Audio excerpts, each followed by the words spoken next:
Assalamualaikum semua. Nama saya Syam AB Hamid aka Syam Proton. Sebenarnya saya baru sampai showroom ni. Parking sekarang pun penuh je dekat showroom ni. Jadi memang kita kena parking lah dekat depan ni. Kena melintas jalan kan. Kena jadi macam budak sekolah. Nak melintas jalan kena toleh kanan, toleh kiri, toleh kanan. Baru lepas. Bawa beg dulu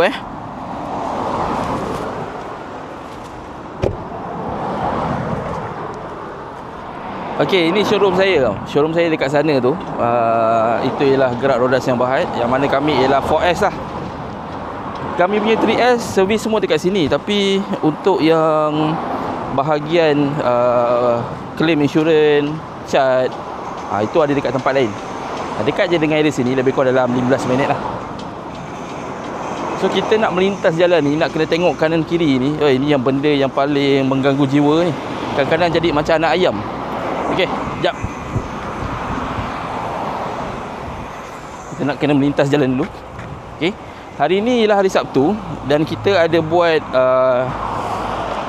delivery hari ni dan esok pun kita ada buat delivery dan kita nak pastikan delivery kita semua berjalan dengan lancar lah. Kena prepare kereta dulu, kena pastikan nombor plate semua betul, barulah kita boleh buat delivery ni dengan tenang. Kereta tu nanti saya akan tunjukkan. Kita akan bersambung dekat video yang lain. Cuma nak bagi tahu kereta kita banyak, test drive semua ada. So kita nak masuk showroom dulu. Kita nak buat dulu apa yang patut. Okey, apa-apa pun boleh roger saya Syam Proton. Assalamualaikum.